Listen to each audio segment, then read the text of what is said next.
ప్రకటన వెంటనే చేయాలి.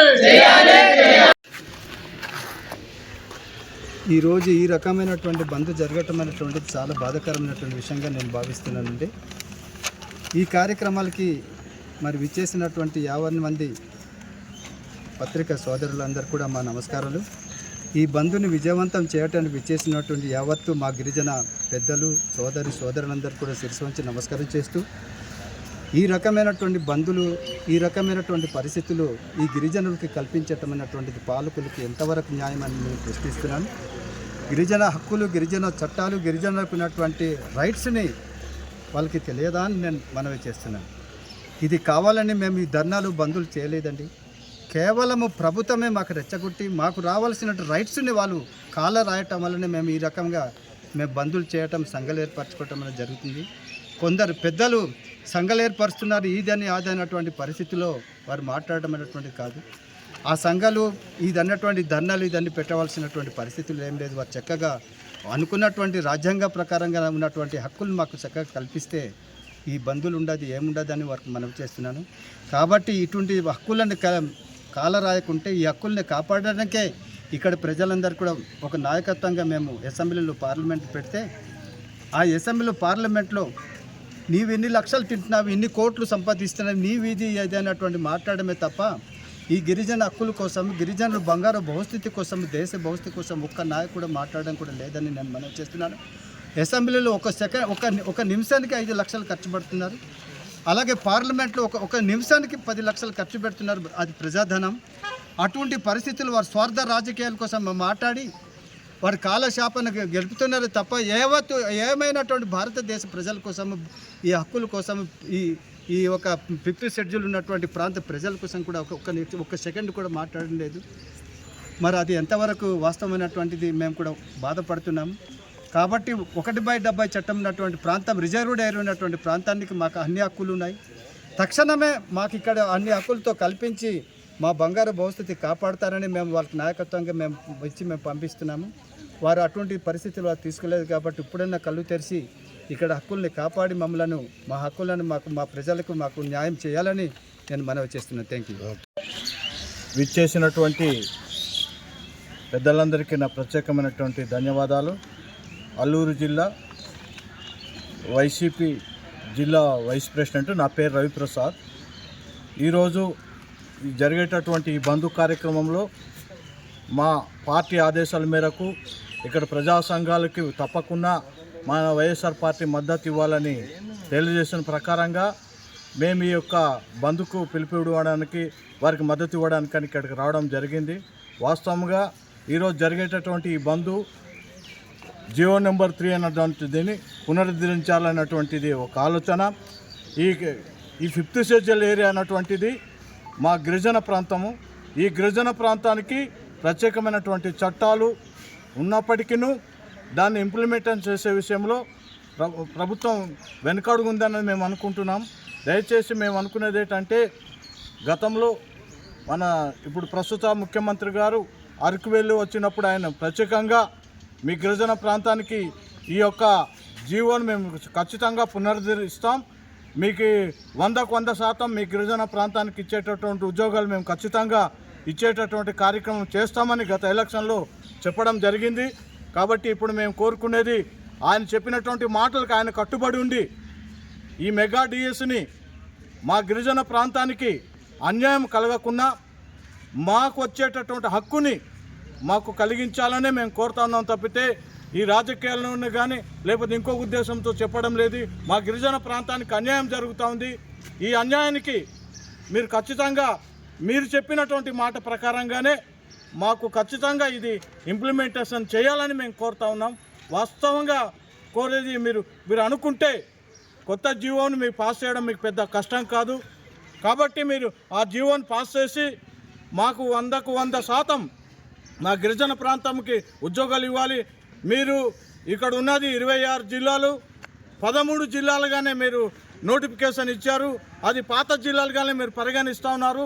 దయచేసి దాన్ని రద్దు చేసి ఇది 26 జిల్లాలకు ఉన్నటువంటి దాన్ని ఒకవేళ ఆర్డినెన్స్ మీరు దయచేసి ఒక జీవోని మీరు ఇది విడుదల చేసినట్లయితే ఖచ్చితంగా మా గిరిజన ప్రాంతానికి ఉన్నటువంటి మా 700 766 పోస్టులు మా గిరిజనులకే అందేటటువంటి కార్యక్రమం జరుగుతుంది. కాబట్టి మీరు ఖచ్చితంగా దీన్ని మీరు పాటించాలని కోరుతున్నాము. అలాగే మా ఐటీడీఏకు ఉన్నటువంటి స్పెషల్ డిఎస్సిని కూడా మీరు దీనికి ఇమీడియట్గా చేయాలి. మా గిరిజనుల యొక్క స్థితిగతులకి మీరు మాకు ఉపాధి కల్పించడానికి మా వాళ్ళకి మీరు ప్రత్యేకించి అభివృద్ధి చేయడానికి ఒక అవకాశం ఉంటుంది. కాబట్టి దయచేసి ఈ కార్యక్రమాన్ని మేము డిమాండ్ చేస్తున్నాం అనుకోకండి. మా విన్నపాన్ని మీకు తెలియజేస్తున్నాం. కాబట్టి మీరు దీనికి ఖచ్చితంగా మీరు చేయాలని కోరుకుంటూ ఈ అవకాశం ఇచ్చిన మీ అందరికీ నా హృదయపూర్వక నమస్కారాలు తెలియజేసుకుంటూ నేను సెలవు తీసుకుంటా ఉన్నాను. ఈరోజు జరుగుతున్నటువంటి రాష్ట్ర మన్యం బంద్ను జయప్రదం చేస్తున్న ఆదివాసీ ప్రజానికానికి ఆదివాసీ గిరిజన సంఘం తరపున ఉద్యమాభివందనాలు. ఈ సందర్భంగా గిరిజన సంఘం తరపున గత కానీ ఇప్పుడు కానీ ఉన్నటువంటి నేటి వరకు వెళ్తున్నటువంటి 75 సంవత్సరాల ప్రభుత్వాలకి ఈ బంద్ సందర్భంగా మేము ప్రశ్నిస్తున్నాం.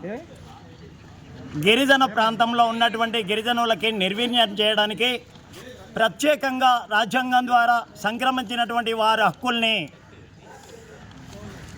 ఏ విధంగానైనా నీరుగార్చడానికి ఇప్పటిదాకా పాలకులు 75 సంవత్సరాల పాటు దాని మీద ఒక భయంకరమైన కుట్ర జరుగుతుంది. ఆ కుట్రలోని భాగంగానే నేడు జరుగుతున్నటువంటి మెగా డిఎస్సి ఉద్యోగాలు గిరిజనులకు కాకుండా గిరిజనేతరులకు ఇచ్చేటటువంటి ఒక దుర్మార్గమైనటువంటి ఆలోచన. ఒక పక్క గిరిజనులకు ప్రత్యేకించినటువంటి రాజ్యాంగం ద్వారా సంక్రమించినటువంటి హక్కులు 1/70 చట్టం, అది గిరిజన దేహం అయితే జీవో నెంబరు 3 దానికి ప్రాణవాయువు.